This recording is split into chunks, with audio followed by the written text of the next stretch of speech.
ጸልያችሁ ጸሎታችሁ መልስ እንዲያገኝ የምትፈልጉ ከሆነ እንደዚህ ጸልዩ።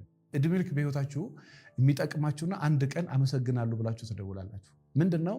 መጀመሪያም መጨረሻም መጀመሪያ ልባችሁ ንጹህ አድርጉ። እመኑኝ፣ በጣም ብዙ ሰው በህይወቱ ዋጋ የከፈለበት። ዛሬ ማታ በህይወትሽ ለውጥ ማየት የምትፈልጊ ከሆነ ዛሬ ማታ በህይወት ለውጥ ማየት የምትፈልግ ከሆነ ስለመጸለይ ምንም ከማውራት በፊት መጀመሪያ ልብህን ንጹህ አድርግ። ለምን መሳላችሁ?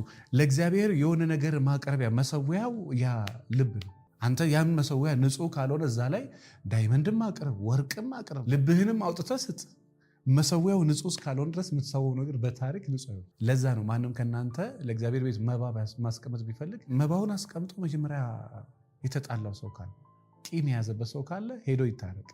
ከዛ በኋላ አንጥቶ ያስ ስለዚህ ዛሬ ለምናችሁ ዛሬ መሰማት ከፈለጋችሁ ልባችሁ ንጹህ አድርጎ የመጀመሪያ። ሁለተኛ ደግሞ እናንተ ከለመናችሁት በኋላ እናንተ በጠበቃችሁት መንገድ መልሱን አትጠብቁ። መልሱ ዳይሬክትም ይመጣል፣ መልሱ ኢንዳይሬክትም ይመጣል። በፊት ለፊትም ይመጣል፣ በጀርባ። ለምሳሌ ጌታዬ ሆይ በትዳር ባርከኝ፣ እባክህን ስነ ስርዓት ያላት ሴት ስጠኝ፣ እባክህን ጨዋ ወንድ ስጠኝ ብለሽ ከለመንሽ አንቺ የምትጠብቂው ምንድን ነው? ልክ ገንዘብ ስጠኝ ብሎ ለምነው 4 መዳበሪያ ብር ከመሬት አግኝተው ሚሊዮነር ሲሆኑ እያለሙ የሚያድሩ ሴቶች አሉ፣ ወንዶችም አሉ። 6 ሻንጣ ብር ወይ ደግሞ 1 መጋዘን ብር አግኝተው ያንን ገንዘብ እያወጡ በቃ ምድር ላይ ጉራቸውን ሲዘሩ ራሳቸውን እያዩ የሚያድሩ ሰዎች አሉ። እንደዚህ አይነት ቅዠት እድሜ ልክ የተባረከ ድሃ ሆነ እንድትቀር ያደርጋል። እንደዚህ አይነት ህልም እንዳታለም። ከሰጠ ድንጋይ ፈልጠ ወርቀ ተነስተ የምታገኘው ገንዘብ እግዚአብሔር ይስጥ።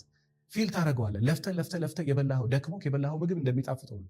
ተጠምተ የጠጣኸው ውሃ እንደሚጣፍጠው ለፍተ ያገኘው ገንዘብ ደስ ይላል። አንተ የምትፈልጋት ሚስት አለች፣ እግዚአብሔር ደግሞ ትሆናለች፣ እኔ በዚች ነው ባርክ ብሎ ከሰጠ ያችን ተቀበላት። እቤት ያለችዋን እኔ ነኝ የሰጠው ብሎ ካለ መጀመሪያ እሷን ተቀበላት። እመነኝ፣ እሷን ማትቀበል ከሆነ እግዚአብሔርን ነው እምቢ የምትለው። እዛ ቤት ሄደ የስቃይህን እንትን መውለድ ትጀምራል።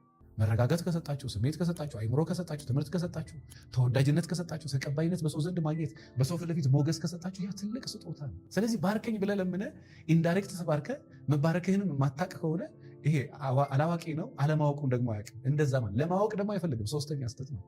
አያውቅም፣ አይገርምም። አለማወቁን አያውቅም፣ በጣም ይገርማል። ለማወቅ አይፈልግም፣ በጣም ደግሞ ይደንቃል። ተባርኳል፣ እንደተባረከ አያውቅም። ለመባረክ እንደሚፈልግ ደግሞ ያንን ነገር ደግሞ በማስተዋል እንዲረዳው ደግሞ በታሪክ አይለምንም። ስለዚህ እነዚህ ነገሮች አጥኗቸው። እመኑ ያልኳቸው የትም ሃይማኖት፣ በእስልምናም በክርስትናም የትም ሃይማኖት ሆኖ እመኑ። መጀመሪያ ልባችሁን ንጹህ አድርጉ። ከዛ በተረፈ ያን ፈጣሪ ከለመናችሁ በኋላ ያ በረከቱ ኢንዳይሬክት ስለሚመጣ አመስግኑ። ከዛ ለውጡን ታዩታላችሁ።